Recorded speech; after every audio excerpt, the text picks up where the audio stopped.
Manx Radio Podcasts, powered by Shaw. The Nation Station, Manx Radio. Hello and welcome to the latest look back at Talking Heads. Coastal erosion, plans for Douglas Promenade, and changes to charges for gas customers were all popular topics of discussion this week.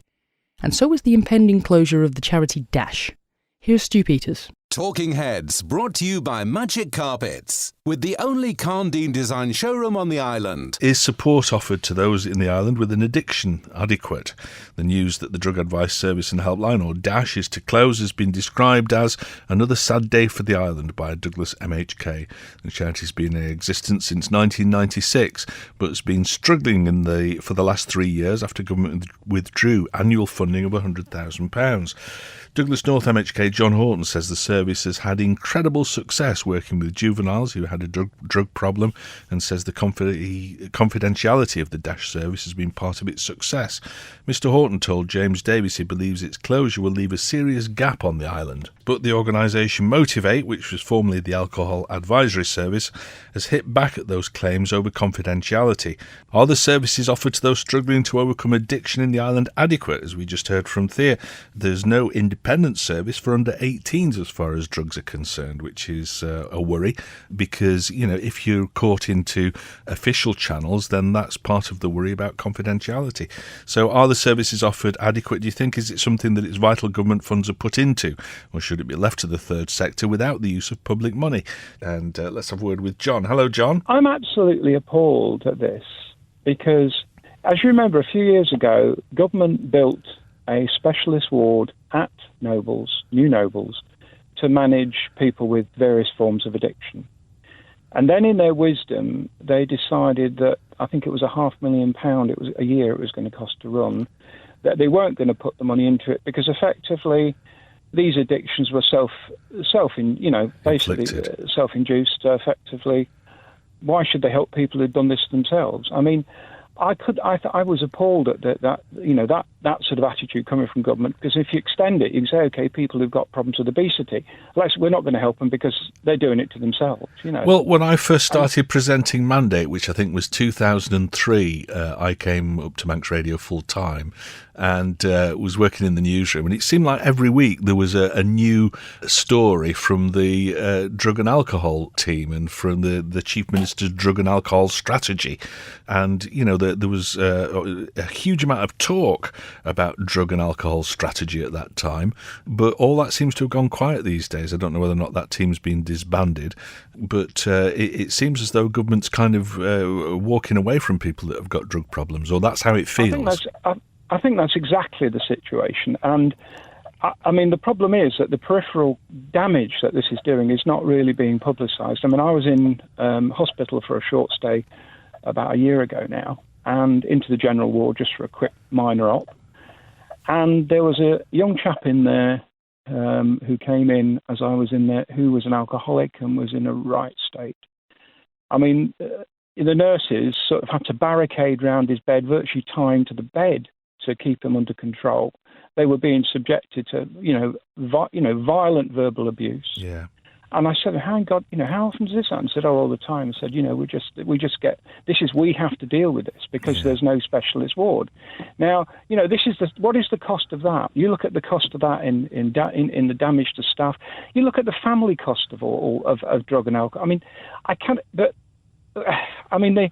This whole thing of proactive approach to sort of medical conditions is something that the island seems particularly bad on, but most particularly in relation to various addictions. That includes gambling as well. Well, I've got to be careful what I say about this, John, because, I've been a personal friend of Shelley Stanley, the Director of Services at Dash now, for a number of years. So, I don't want to allow my feelings on this to cloud the conversation, really. So if anybody's got any views, positive or negative, about Dash, I'll read them out. Reference the Dash closure. The workers are fantastic, trained professionals making a real positive difference to people's lives, particularly young, vulnerable adults. The community and government need to wake up to the drug and alcohol problems on the island and support this service, says Rosie. Yep. Stu, if the government doesn't pay for it, society will, says David H. Well, this is always the concern about this, isn't it? Another one from Alan. Dash going into schools is going to be a big loss. Just having a point of contact and a trustworthy face for children to see and talk to about themselves and worries about friends and families. Motivate seems faithless to children, and that's where the void is. Children need support and a place of trust to go to. Hi, Stu. I've been to Motivate for a while, and the first thing they do is go and tell you that everything said in that room is confidential. Mr. Horton's talking rubbish and he needs to do his homework. I agree that Dash should be funded as well, because whether we like it or not, there are lots of people out there with issues, says Rob. Thank you, Rob. Stu, the situation with Dash is ludicrous, and government's withdrawal of support is such a blatant example of false economy. I would suggest that if Dash just managed to get one person off the drugs and alcohol addiction route, this will save considerably more than £90,000 a year in the long-term social cost to the taxpayer, says Malcolm. Stu, if the 100,000 saves just one family the heartache of losing somebody to drugs, then I say pay the money. I lost my elder brother to stupid drugs in 1986. Still think about him daily. And that from Jonesy, who, as ever, loves the show. Thank you, Jonesy. Comment from David H. He says, Stu, it seems that cost and value is, as ever, being confused. When government makes these cuts, all they see is the immediate gratification of saving a few bob, but they rarely see the bigger picture or the more long-term consequences. I expect that in things like this, it's difficult to quantify. Brian called, he said, I'm not a supporter of Dash, but I'm not against them. The same with government, I'm not a supporter or against, so I'm right down the middle on this one. Good. A lot of things are done better by the private sector than the public sector, but can somebody ask the Minister how much his department's got for this line of healthcare so that we know what's being spent? 100,000 doesn't seem a lot. It's probably the cost of two middle management positions. Well, I think there were 3 people working at Dash, and the cost of premises and all the rest of it on top. And again, if they resolved the situation with the Attorney General, they'd have the money to fund it. But if people say that Dash is better than the other charity, maybe the government should look at giving the money to Dash instead. It needs someone independent to review it all and what the government gets for the money they give. I think that's a very good idea, actually, yeah. Get an independent review of this. I give a lot to charity, but when I see the salaries of some of the people working for them, it's astronomical. Ed Miliband's brother gets £300,000 in his role. It's a very difficult situation. I don't like to see any young person in a corner, but there's only so much money. Thank you for getting in touch, Brian. Can we please change the subject? Government's decided that cover's adequate and cuts have to be made all round. Pensioners and preschool children have already lost out. Yeah, all right then. The Nation Station, Manx Radio. There's a new structure for gas bills to be welcomed. A change is on the way next year for customers with gas central heating in the island. From January 2016, the standing charge will go up to cover a much bigger chunk of the company's operating cost. At the same time, the cost per unit of gas will apparently go down. Manx Gas says the change aims to separate the cost of supplying gas from the cost of the fuel itself. The more gas you use, the less that you'll pay towards receiving it. As a percentage, I guess. Reacting to the changes announced earlier this week, an Onken Commissioner is calling for Tynwald to look into utility bills. Rob Collister says high energy prices and charges are making life difficult for those on lower incomes, and says insufficient information has been published about how much gas is going to cost. Apparently, you need to be consuming 4,684 units of gas a year before you'd save any money. So if you check your gas bills, unless you're using over 4,684 units of gas a year, it's probably going to end up costing you more and not less. A Douglas councillor has reacted to the news too. David Ashford said changes to the way people are billed for gas may mean the local authority has a rethink over proposals for mass conversion of its homes. David Ashford's presented a motion to council earlier this year saying converting all its homes from oil to gas would save millions of pounds in the long run. But after Manx Gas said this week it would massively increase standing charges and lower the unit price of gas, Councillor Ashford told Jason Roberts those plans would have to be reconsidered. Are the planned changes in charging gas customers fairer than the ones currently in place, do you think? Let's go to the lines. We've got Howard on. Hello, Howard. You could be right on that thing, the comparison with the oil. Because 42%? Quite Wow. dramatically. Yeah. I know it's come down about 6 times in the last, since Christmas, shall we say, whereas gas went up and stayed up. Right. But I'm a gas consumer. We cook by gas. We have central heating. And I don't know whether I heard it right. It might have been a slip, but it sounded like that Mr. Nichols was saying instead of 15 pence a day, it's going to be £2 a day. Well, that relates to £700 a year standing charges, which is an awful lot. It could well be a slip. I think it probably was, yeah. even the £2 a day is horrendous. Oh, yeah. Because when the new natural gas came in, I could be wrong, I'll stand corrected on this, but it was introduced from a pipeline coming through the Irish Sea for the power station down at Paul Rose. Yes. Gas. And that was done by the Manx government. The supply then to Douglas Gas was spurred off that, and a loan was given to the gas company to put in the pipelines. That I should imagine 13, 14 years ago. Yeah. And it'll be over a 30-odd year loan. So unless they foolishly went into what they term as a variable rate interest, I can't see it, then why do they find it necessary to bump up the standing charges? Because everything is there fixed, in line, paid for by the government, and then they will be repaying that back on a fixed term. All right, some good points there, Howard. Thank you for getting in touch. And hello, Stephen. My view of it all is it seems breathtaking that they can introduce this further charge, and as Rob Collister said, it's going from 40-odd, something, £46 to over 150. I think it's 154 standing charges. Now, how this company can say it's cost neutral, it may well be cost neutral to them, but it's not cost neutral to people who are on limited budgets.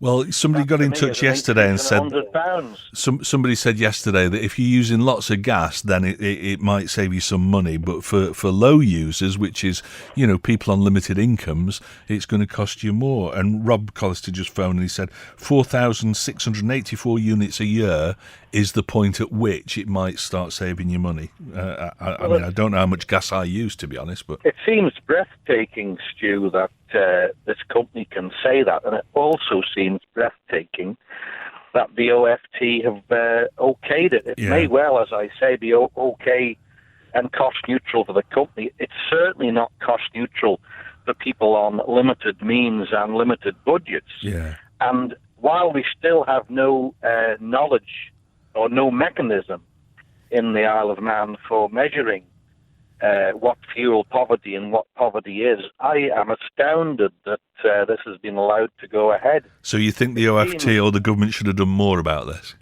Absolutely, absolutely. They, after all, Stu, everybody knows that there's been no wage increases. Yeah. Everybody's being told to have wage restraint. Oh, absolutely. And yet, why isn't this particular utility having wage restraint or cost restraint? I think they are allowed to have a return on their investment of 9-point-something-odd%.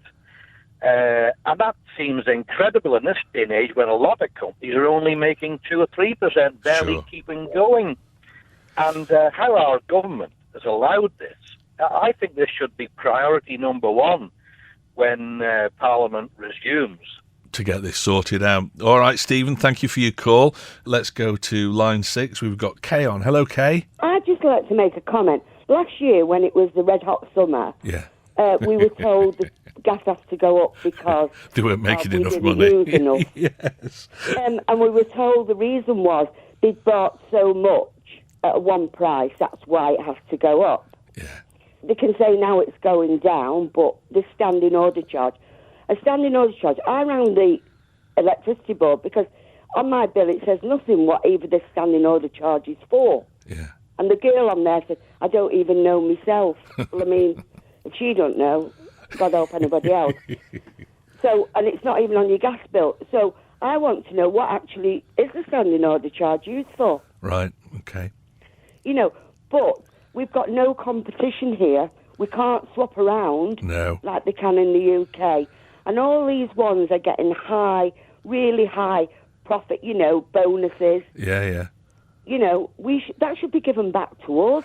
Well, the man from Manx Gas did say that if it transpires once they've introduced this, that it does mean that the profits go up beyond the allowable level, then they've got to give the money back. So, there is that safeguard in place, supposedly. Yeah, but a pig just flew past my window. So I think that is just, pie in the sky. And I think the government, the Office of Fair Trading, it's government run anyway. Thank you very much for your call, Kay. Nice to hear from you. And we've also got Dot on. Hello, Dot.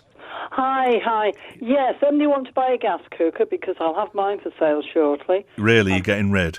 Well, I've always used gas. Yeah. I like it's so fast. Yes. But I've only got a gas cooker, so I'm not one of their favourite customers. Right. But I will be after this, won't I? I'll be paying the standing charge plus a small amount for gas. Yeah. So where I've never really liked electricity for cooking, because it's not as fast as, you're not as quickly responsive, I'll get a nice modern electric cooker that you turn on, it comes on immediately with all the mod cons, and get rid of my double oven gas cooker. Yeah. That's the only way I can see forward. Let's have a look at some texts. A cynic might suggest Manx Gas is trying to guarantee a certain amount of profit by increasing their standing charge, as this means surely they have to sell less gas to make money. We all remember when they outraged the public by putting up prices because the poor loves hadn't made enough profit. Yeah, allegedly. Yet more proof that monopolies only work for shareholders and not customers, says Alan. Captive audience springs to mind, says Wendy. Manx Gas can charge what they can get away with. The OFT has no teeth to cap prices. Telecoms also raise charges, says Bill. Stu, life's a gas. Cheers from Mark B. Let's go back to the lines and have a word with Darren. Hello, Darren. Well, I've got two issues, really. Firstly, one is that we haven't seen a reduction in our gas bills, despite fundamentally the price of natural gas going down. You know, they've said that it was because they bought gas last year at a higher price, and so they had to pass on that price to the customers. But since then, they'll have been buying gas at a lower price. And now they can say that they've reduced the amount of gas, but to compensate for that, they've just upped standard charges. And I think secondly, is that the OFT have seemed to say that it's reasonable for them to make nearly a 10% profit, but yet aren't really looking into whether it's reasonable how they make that profit. So, for example, they don't have to go out and be competitive and try and get good deals on gas, and how efficient do they have to be in the running of the business, streamlining and everything like that, because they know that whatever their costs are, they just pass it on, and I just need 10% for profit. Yeah, it just seems strange to guarantee any sort of a commercial operation a profit level, doesn't it? I don't mind. I've got nothing against a company making a profit, but I think in order to make that profit, they ought to be looking at how the business is run, streamlining as much as possible. And really what the OFT should be doing is saying, is what's being charged to the consumer, is the price that they're being charged for gas in line with natural gas prices, and are these fixed costs reasonable compared to other companies in the UK? And I understand that there's scalability over there, sure, and they've got large business, but it just seems that they say, well, okay, this near on 10% profit is reasonable, and they've committed to not going over that. But it still just means that our gas prices are astronomical in comparison to the price of natural gas. All right, thank you very much for your call, Darren. Let's take a chance and go straight to a flashing line, and it's our friend Peter Murcott. Hello, Peter. Since Manx Gas stopped giving the discount for early payment and was expecting everybody to go on direct debits, now we thought that was going to be the end of it. But you see, with this standing charge, there's quite a few issues here. First of all, I'd love to know what the Green Lobby thinks about this, because for some years they've been talking about people using less of the Earth's resources, not more. Yeah. And yet, from what I understand from what they're saying there, that if people have quite a considerable increased usage of gas, they might find that they're not paying so much ultimately. Yes. So that's a point that's not been canvassed yet. Well, it's counterintuitive, isn't it? If you're trying to get people to reduce their energy consumption, you would have done it the other way around, maybe. Well, you would. I mean, you can't help but have the standing charge, because if the facility's there, and just for having it, and you've got to pay a charge, and so that one means, I think, that what some people will be tempted to do, and this is a serious issue, in order just to pay the standing charge, to have the privilege of the gas coming to the house, they'll be dead scared to use any of it, because all their budget will have to go on the standing charge. Yeah, sure. So that I think that there's many other things, and a lot has been said, and a lot of very sensible things have been said already. What I think this points to is there is a burning need, an absolute need for competition. So, have I got this right, Stu? They'll raise the standing charge, a charge that doesn't fluctuate, and lower the consumption charge. What happens if the cost of oil goes up? Seems like a means to cover the reduced profits in case we have good weather, leaving the opportunity to raise the cost as and when they see fit. Or am I being a sceptic, says Ali. I don't know that you are. Michelle says, I reckon Manx Gas has found that people are not using as much gas as before and they're losing money on the supply. So to counteract that, they're putting up the daily charge. It's the poor pensioners I feel sorry for. Now they'll have to pay for not putting the heating on as well. Well, that's one way of looking at that, yeah. Talking Heads, brought to you by Magic Carpets, with the only Carndine design showroom on the island. You're listening to the latest Talking Heads podcast, featuring highlights from the programme over the past week. The Nation Station, Manx Radio. Is it time for a firm decision to be made over proposals to revamp Douglas Promenade? The latest set of plans for a multi-million-pound makeover of the prom have reached the end of their public display phase. The plans have been on show at the sea terminal since early September, with residents encouraged to submit feedback. Traffic calming measures, a widened pedestrian walkway and the relocation of the famous horse tram track were outlined in the proposals. The promenade refurbishment is set to cost the taxpayer £21 million. So, should a decision now be taken as soon as possible, or is this a project which should be put on hold for longer?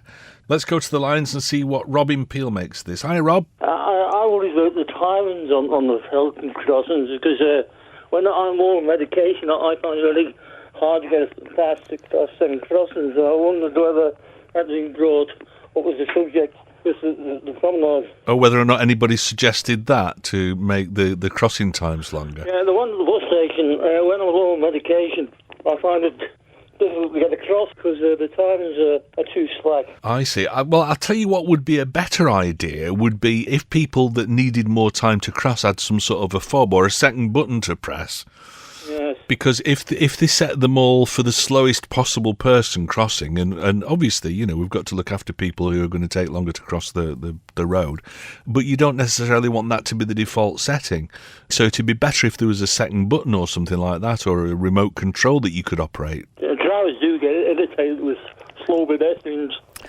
Well, yeah, but I mean, the thing is that if you are driving along somewhere like the prom, where, you know, it seems that there's a pedestrian crossing every 10 yards, and at every one you've got one person crossing, but, you know, the lights are on red for long enough to get an army across, it would get very sort of annoying, wouldn't it? Whereas if there was some sort of a mechanism, and I don't know if there is, I expect that's far too complicated and expensive to install, but that might be a better answer. That sounds good to me, Stu. Thanks very much for your call. It's always nice to talk to Rob. Stu, sometimes a pedestrian presses the button and crosses before the lights change, causing traffic to stop for nothing, says David H. Yeah, well, pedestrians are often as guilty as motorists for getting a bit irritable about these things. The amount of money spent on consultations, this is down to the promenade scheme, could have kept Dash going for a few more years. Let's just get the promenade done and dusted. I think a lot of us feel like that. Let's just get it done, please. Let's go to the lines. We've got Ian on to talk about this. Hello, Ian. I'm happy to have the horse trams on the walkway. There's more dangerous things that parents do with kids, and like walking through the countryside with the cows, horses and sheep. At least the horses are trained. Yeah, absolutely. And nobody's too worried about the horse and their sheep poo and stuff. The kids manage to avoid it. Well, you know, people have been complaining about how dangerous it is to have, you know, children and horse trams in the same space, and I've never really understood that, but maybe that's just me that's wrong. It often is. Yeah, taking your kids walking up a riverbank and things like that. The kids love it, but there's a dangerous river. There's a danger with anything that's fun. You've just got to manage that, haven't you? Yeah, pavements, walking around harbours, the coastlines, and parents do it with the kids all the time. Sure. It's up to control your kids, isn't it? And be aware of these things, otherwise they'll never get anywhere. All right, Ian, thank you very much for your call. The new pedestrian crossing on Johnny Watterson's Lane stay on red long enough for a snail to cross the road. The pedestrian has often completely disappeared from sight by the time that lights go green again. It's ridiculous. Hey boy, the Victorians would be laughing at us. Modern day, what a laugh. They'd have had it done in no time. In those days, they knew what they were doing, says G. Well said, Ian. Horse trams only running 4 months of the year anyway, very slowly. Noticed the walkway used as a car park again recently and all the hysteria. Horse trams on the prom people were very quiet. At Christmas, it's lethal trying to walk or cycle there, yet no petitions. Cars should definitely never be allowed there. Bring it on, I say, the sooner the better. That from Mary. This from Dewan. Good afternoon, Stu. Those concerned with the work on Douglas Promenade need only to pop over to Blackpool to see how the layout should be constructed. Road, parking, tramway and pedestrian walkway exist side by side. Should a pedestrian need to get onto the walkway, they have to cross the tram line, but there are signs warning people of the tramway in case they really are that thick that they don't realise what they're doing. Such harmony exists in numerous continental cities where walkways, tramways and roads are concerned. The trouble would appear to be that there are too many small-minded Manxes involved in this huge, by Isle of Man standards, undertaking. Oh, and before anybody gets on yelling that there's a boat in the morning, I'm as Manx as any of your listeners, probably more so than most. It's just that I've actually seen the bigger picture in the world which exists away from Douglas. Good stuff. I don't disagree with any of that. Thank you very much indeed. I think everybody should now accept the final plans for the promenade, says David, even if they have reservations about certain aspects of the proposals, so that final approvals can be granted and work can progress without further delay. If there are any further delays, it's unlikely that anything will happen for 2 or 3 years, as after the end of this year it'll be deemed to be too close to the general election to proceed, and after the election it's likely that there'll be a new minister who'll want to go back to square one and review everything. As you said earlier, let's just get on with it. Where have all these structural engineers come from? Every time the plan's held up and questioned, it costs tens of thousands more. Another one, the problem with the prom roadway is the damage being done to the sublevel when new services were put in, but like all government planning, after it's all done, some clown department will dig it up like what happened in Strand Street. As to the trams, do away with the loss-making service altogether, says Pat. Finally on this, hi Stu, why don't I get a big contractor from the UK to give us a fixed price quote, done in 3 months, sorted, says Brian G. I couldn't suggest that, Brian. I'd be told that there's a boat in the morning if I didn't like the pace that Manx works are carried out. At least said soonest mended there. The Nation Station, Manx Radio. Does the island need to start work tackling coastal erosion? Michael MHK Alf Cannon thinks so, and he'll be asking his political colleagues to back the idea at the October sitting of Tynwald. The motion reads that Tynwald acknowledges the continued erosion of the coastline at Kirkmichael, supports the production of a national coastline policy with special reference to Kirkmichael, and requires the Treasury to make provision for coastal protection works to take place between 2018 and 2023. So he's looking for action rather than words. He's invited MHKs to visit the affected area ahead of the sitting. Is this an issue that should be addressed quickly? Does the island need to start work with funding earmarked to fight erosion, or could tackling the problem in the northwest end up being tantamount to throwing good money after bad? Tell us your thoughts on this. The northeast coast is as bad as the Ramsey side of the dog mills. The cliffs are only about 20 or 30 feet from the road. That's from Chris. Thank you, Chris. More electioneering from Mr. Cannon. Funny how he's always preaching austerity measures for everything, but changes his tune when it comes to his own constituency. Only King Canute would build houses where some of these houses have been built. It isn't rocket science to foresee what was going to happen, says Alan. I don't think this is a case of that at all. I think this is something that's been going on for as long as I can remember, certainly. But, is it time to stop talking about it and get something done is the question. Let's go to the lines because we've got our friend John Dog on, who knows that area particularly well. John Dog. First of all, I must say I'm not an expert on this, but because I live in Michael and it's happening all the time, I've done a lot of reading and seen a lot of information. The problem we've got is a thing called longshore drift. As the waves come up on the shore, they're coming up on an angle going towards the point of air. Yes. And then they return straight back down the shore. So ostensibly, that's a good word, each grain of sand is zigzagging its way along the shore. It's being dragged north sort of thing by the tides. Towards the point. Yeah. There's not a lot you can do about that. They put some more rock armour down at the end of the Glenwillan and the road alongside, and that has created promontories. Right. If you go down a loop now, either side of where the rock armour is, the cliff is going back, and what's going to happen in years to come, that's going to go further and further out to sea, and then there's going to be one big storm and it's going to get washed away. Right, yeah. So you could, to use a sledgehammer, you could build a stone wall all the way from Glenmure, where it starts, to the point, And what would happen is longshore drift would take all the sand away eventually, and you wouldn't have a shore, you wouldn't have a beach. The tide would be at the stone wall, the wall you'd built all the time, because the sand and everything had been washed toward the point. Gotcha. I did read somewhere where in the lakes in Canada, they're not tidal as such, but they do have problems with erosion and so on. And I heard you mention just there, one of the things they have done is they put piles of stone out off the shore at regular intervals, and what that does is it breaks up the run of the tide, right? And it can create deposition. But deposition means it's getting it from somewhere else. Sure. But it might be possible to do something like that and break up the continual flow north. But it's just, anything that happens, everything is getting washed toward the point, and so we know the point is getting going further out and further out. Right. You got the sandbanks round the corner in Ramsey Bay, the Bahama Bank and the other ones, and they're just the sand that's been washed along, gone round the corner, because I think the run along the west coast is stronger than the east coast. I might be wrong on that, but I think so. And it creates deposition round the corner of all this sand, and then you got these sandbanks out. All right, thank you very much for your call, John. Let's go to line 4, because we've got Wilf on in Ramsey. Hello, Wilf. Well, I'll agree with John Dog in a lot of his things, but there is other ways. The first thing you've got to do is stop drainage of fresh rainwater, streams, etc., coming out through the cliff. If you go to Ballaugh Beach, on both sides, at Ballaugh Beach and up to Kirkmichael, you'll go along in the wintertime and you'll see the water run near the cliff. Now, that washes the sand away and then it drops. Now, if you can dig at the back of that, in the fields at the back of that, and channel that, the gravel...